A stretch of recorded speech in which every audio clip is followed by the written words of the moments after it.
వచ్చే డబ్బుతో ఊరికెళ్ళి పందులు కాసినా కాసుకోవచ్చుగానే ఈ అడవి పక్క కన్నెత్తి చూడకూడదు అల్లుడు. ఈ రోజుతో ఆ దరిద్రపు ఒకటిగాడి పీడ విరగడైపోయింది. ఒళ్ళు పులిసిపోయిందంటున్నాము.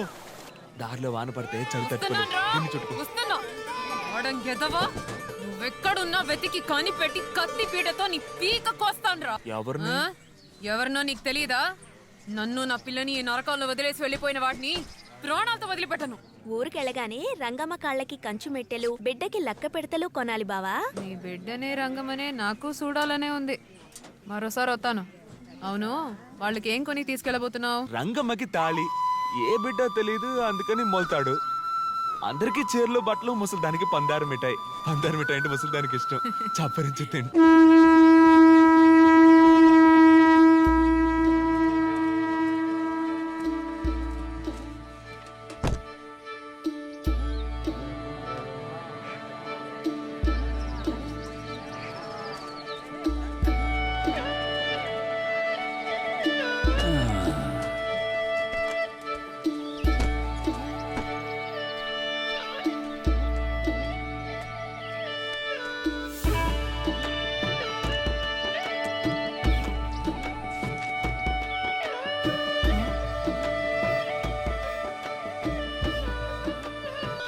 బావా లెక్కలు చూస్తున్నారు.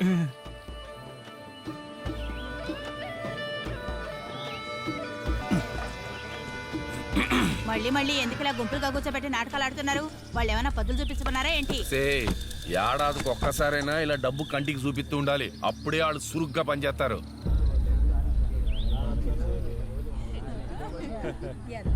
ఎత్తాడు అబ్బాయి సుబ్బలక్ష్మి.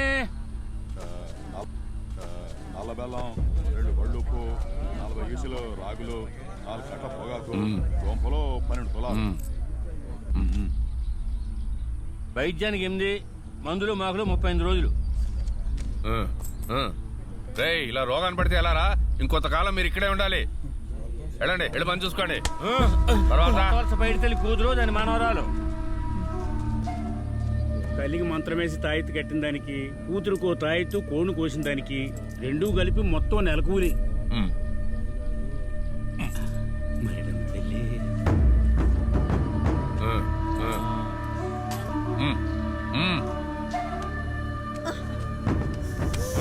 నరిచిగాడు కొండయ్య. నాకు మరో దిక్కు లేదు. నేను ఇక్కడి నుంచి పోను సామె. నా పెళ్ళాం బిడ్డల్ని అడవిగా భరించాను. నేను దేనికి పనికిరాడు.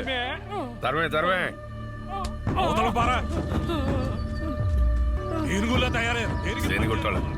తర్వాత చాలు రాజు.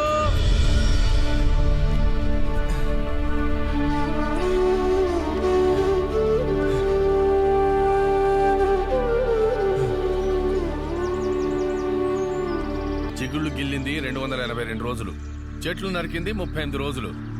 సాయిబు, నీ లెక్కేంటి? కాంబళ 1, ఇతర పాత్రలు 2, 3, కంబళి మూతలు పొగ్గొట్టం 1, 100 బెళ్ళలు 2, 4, ఆ తర్వాత పొగాకు 4 కట్టలు, దుంపలో తూలం, నల్ల బెల్లం పడి 80 ఈసులు రాగులు.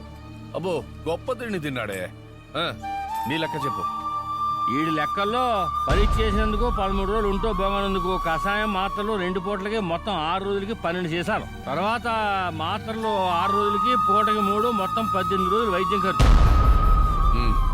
తీసుకో. ఊళ్ళో తీసుకున్న డబ్బు, వచ్చే దారిలో నెల 7 రోజులకి నీ తిండి ఖర్చు, ఇప్పుడు నువ్వు ఉంటున్న గుడిసెకి అద్దె, తిన్నందుకు పడుకున్నందుకు అన్నిటికీ వడ్డీ, మొత్తం జమా ఖర్చులని వేసి చూస్తే నువ్వు ఇంకా 3 సంవత్సరాల 2 నెలలు పనిచేసి అప్పు తీర్చాలి. దొరకే కింద బా.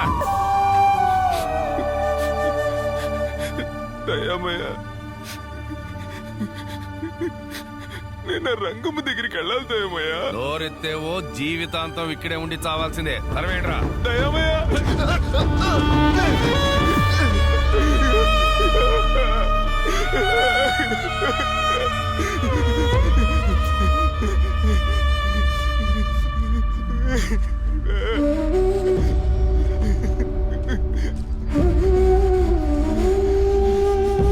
మాణిక్యం కూతురు వల్లి. పారిపోయిన నీ మొగుళ్ళకి ఎవడు తీరుస్తాడు? పోవే, పొమ్మంటున్నానా?